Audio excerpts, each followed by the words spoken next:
Monsieur Katom, je m'adresse à vous une nouvelle fois. Est-ce que vous avez des observations à formuler sur les conditions de votre remise à la Cour pénale internationale, ainsi que sur les conditions de votre détention au siège de la Cour à La Haye depuis votre arrivée? Avez-vous des observations? Merci. Je vous remercie. Je laisse le soin à mon avocat pour vous expliquer ce qui s'est passé. Aussitôt après son transfert le 17 novembre dernier à la CPI, Cour pénale internationale, la chambre préliminaire de cette cour a tenu aujourd'hui une audience de comparution initiale. Mais pourquoi? C'est une audience pendant laquelle les juges de la Cour pénale internationale vont vérifier l'identité du suspect.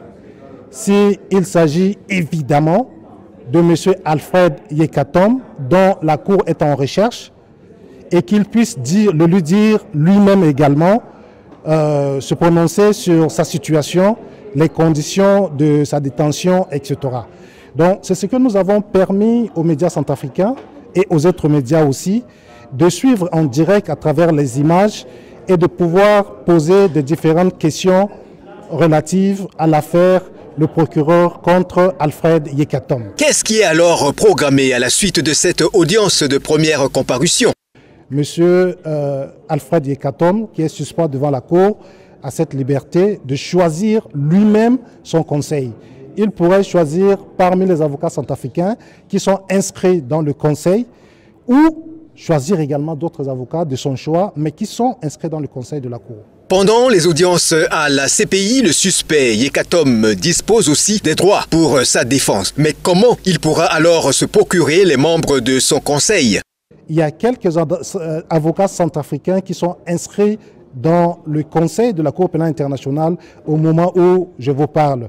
Monsieur Alfred Yekatom, qui est suspect devant la Cour, a cette liberté de choisir lui-même son conseil. Signalons qu'après cette comparution initiale débutera effectivement le processus de divulgation de preuves, au cours duquel le bureau du procureur devra fournir à l'équipe de la défense des éléments de preuve qu'il a recueillis au cours de son enquête et sur lesquels il compte s'appuyer lors de l'audience de confirmation des charges prévue pour le 30 avril 2019.